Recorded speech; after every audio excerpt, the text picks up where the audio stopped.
Home of the Brave, Chapter 54, Last Day. The day's warm the world begins again. I think of Gull nosing the ground, grateful to find tender grass appearing at her feet. After spring, Ganwar says, comes the time called summer and no school and sun strong as a young man. He says Lou may not leave until summer ends, but I close my ears to his words. The last day of summer, Miss Hernandez and Mr. Franklin put our desks into a circle. The last day of school, Miss Hernandez and Mr. Franklin put our desks in a circle. Miss Hernandez stands in the middle. Here comes a speech, she says. We all groan. That noise is the same in all languages, she laughs.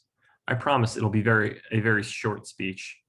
I just want you to know that I'm very proud of all of you. You've learned so much. You've learned much and come far this year. She makes a funny sound in her throat, but I do not think she has a cold. Like so many immigrants before you, I know you'll help make this country a better, stronger place. She wipes her eyes. Okay, speech over. Mr. Franklin brings over a big box and places it on a desk. Inside is a cake, an amazing long cake. I wonder if maybe it's the biggest cake in the world. Ta-da, he says. In the middle of the cake is a green lady with her arm in the air. She's holding a green candle. Anybody recognize this old gal? Mr. Franklin says. The Statue of Liberty, everyone yells at once. Why is she falling over, Jamie asks. Hey, I'm a teacher, not a baker, says Mr. Franklin. Maybe she's tired, Ms. Hernandez suggests. She has a big job after all. Why does she have a dog? Pedro asks. Mr. Franklin sighs loudly. That isn't a dog, it's a cow. It's supposed to be Gull, he shrugged. I thought it would be a nice touch. I look away. I still haven't told anyone at school that Gull will soon be gone. There are words all over the cake in green letters, many words in squiggles. Before we eat, Ms. Hernandez says, we read. Everyone groans again, and she holds a finger to her lips, and we know that means business. Mr. Franklin lights the candle, and Ms. Hernandez makes her voice extra soft so that we will pay attention. That is a trick teachers like to use. These are important words, she says. They mean that this is your country now and forever. Give me your tired, your poor, your huddled masses yearning to breathe free, the wretched refuse of your teeming shore. Send these, the homeless, tempest-tossed to me. I lift my lamp beside the golden door. The candle glows in the green lady's hand, and I don't understand all the words, but somehow I know they're strong and fine. I wonder if someday it will feel like they are meant for me too. And then we eat the cake, all of it, except Gull. Chapter 55, Summer. I would not be truthful if I said that winter is my favorite time. Winter is wet and heavy work.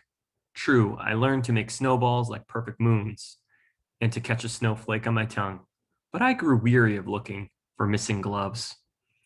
After such a winter, summer comes like a present with a bow.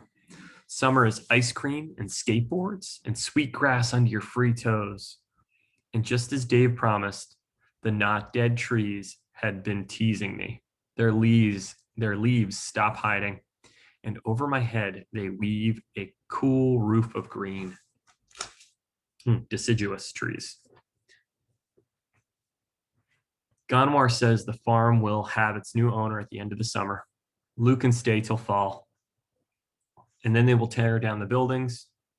Lou is sad, he says. She misses me. I say he can tell Lou and Gold that I miss them, but I will not be coming back. Hannah tries to take my mind off the farm. She knows all the street summer things. We take the bus to a swimming hole shaped like a giant brick. It's filled with blue water and laughing children. First hot sun is on your skin, then you jump in.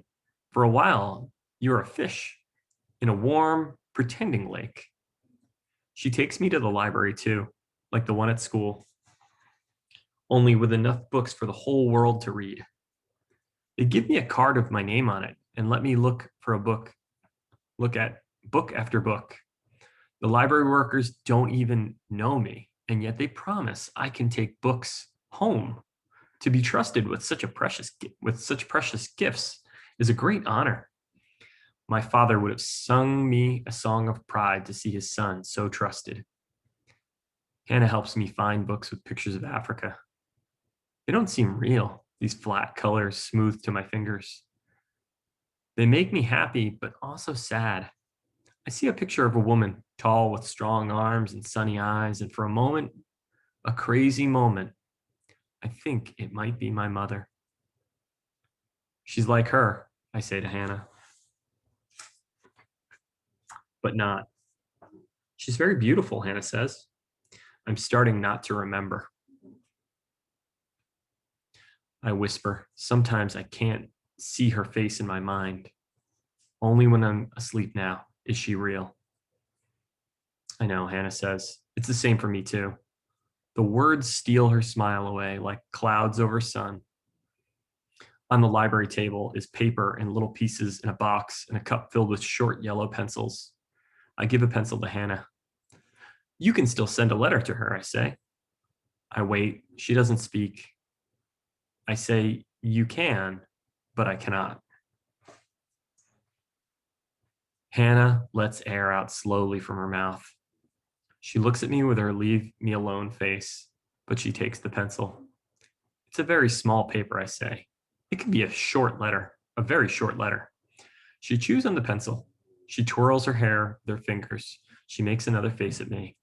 But when she starts to write, she can't stop. She fills the paper after paper with words.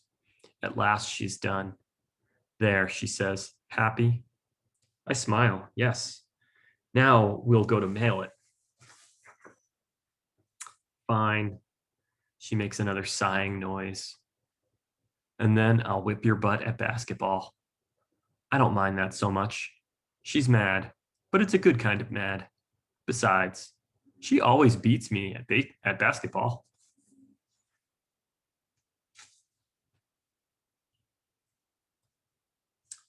More bad news. Chapter 56. One hot day, Dave comes by to see how we're doing. Hannah and I are in the parking lot.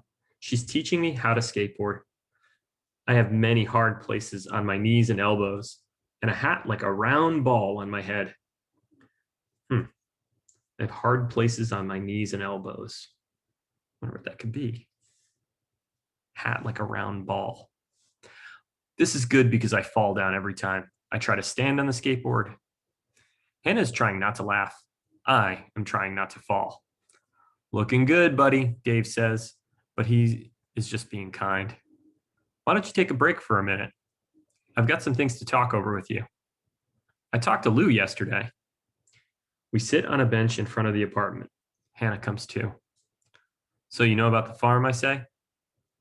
I take off my extra round head and give it to Hannah. I'm sorry, Dave says. I know you liked working there. I'll try to find you another place to help out. Another place won't have goal, I say. Listen, buddy, Dave says. I'm afraid I've got more news. I heard from Diane. They tracked down the people who made it to the 2 refugee camps we told you about. Something grabs my throat and tries to steal the air away. None of them was your mom, Keck. I look away. Nearby, a crow flaps his great black wings to chase away a sparrow. Hannah pats my back.